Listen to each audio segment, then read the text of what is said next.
వచ్చే ఎన్నికల్లో విశాఖ దక్షిణం సీటును టీడీపీ కేటాయించడంతో పాటు పార్టీ ఇన్ఛార్జిగా ఉన్న గండి బాబ్జీకి సీటు కేటాయించాలని టీడీపీ నాయకురాలు తాతాజీ డిమాండ్ చేశారు. విశాఖలో టీడీపీ కార్యకర్తల ఆధ్వర్యంలో ప్రత్యేకంగా సమావేశం ఏర్పాటు చేశారు.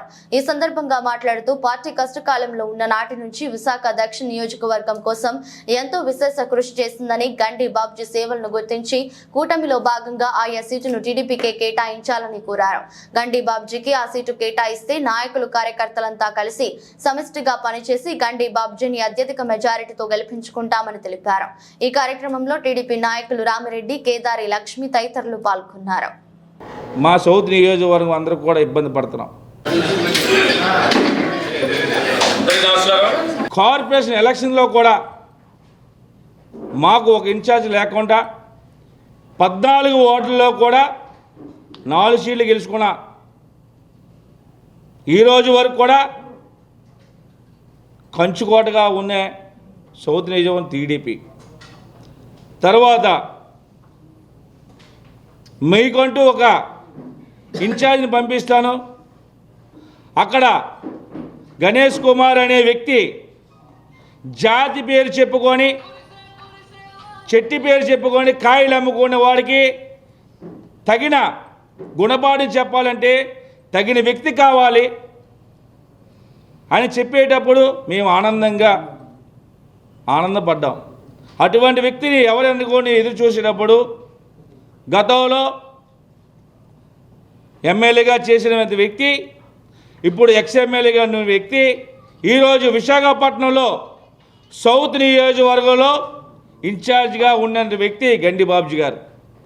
ఆ వ్యక్తిని పంపించేటప్పుడు ప్రతి ఒక్కరు కూడా ఆనందంగా హ్యాపీగా ఫీల్ అయ్యాం. ఎందుకంటే గతంలో ప్రతి ఒక్కరు కూడా శ్రేయోభిలాషుల కోసం ఆలోచించిన వ్యక్తి, యువతరాన్ని ముందుకు తీసుకెళ్ళిన వ్యక్తి, భవిష్యత్తు కోసం ఆలోచించిన వ్యక్తి.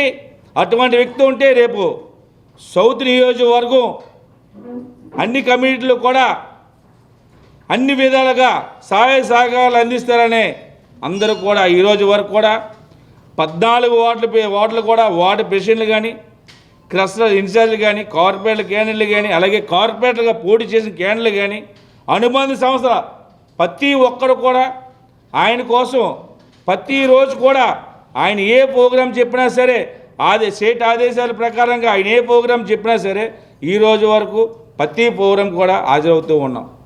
కానీ ఈరోజు ఏమవుతుంది, ఈరోజు వరకు కూడా ఫస్ట్ లిస్టులో ఆయన పేరు లేదు. ఈరోజు కార్పొరేషన్ అయిపోయిన తర్వాత ఇన్ఛార్జిగా ఆయన పంపించిన తర్వాత 3.5 సంవత్సరాలు అయిన తర్వాత ఈరోజు ప్రతి విషయంలో కూడా నేనంటూ ఉన్నాను. జాతిపద భావాలు లేకుండా, కమ్యూనిటీ లేకుండా ఈరోజు వరకు నా కమ్యూనిటీ ఒకటే, హిందూ, ముస్లిం, క్రిస్టియన్ ఇవన్నీ కలిపి ఉన్నది తెలుగుదేశం పార్టీ. ఆ పార్టీకి నేను సేవ చేస్తానని ముందుకు వచ్చిన వ్యక్తి గండి బాబ్జీ గారు. అంటే ఒక మహిళగా మేము మీ మీడియా ద్వారాగా చంద్రబాబు నాయుడు గారికి ఒకటి విన్నవించుకుంటున్నాం. ఏంటి అంటే ఫస్ట్ కార్పొరేట్లుగా మేము ఓడిపోయాం.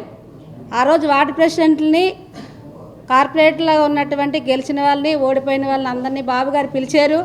పిలిచినప్పుడు మేము ఒక్కటే క్వశ్చన్ వేసాం, నియోజకవర్గానికి పెద్ద దిక్కు ఉంటే మేము ఎక్కువ మంది గెలిచి ఉండేవారము, లేదు కాబట్టి మంచి ఇన్ఛార్జిని మాకు ఇవ్వాలి అని ఆ రోజు కొంతగా మాకు సపోర్ట్ చేసినటువంటి నజీర్ గారికి మేము అడిగితే అంతకన్నా మీకు ఇంకా వర్క్ చేసి కెపాసిటీ పర్సన్ తీసుకొస్తాము, మీ కాన్స్టిట్యున్సీలకు మీకు మంచిగా ఉన్న వ్యక్తిని ఇస్తామని చెప్పి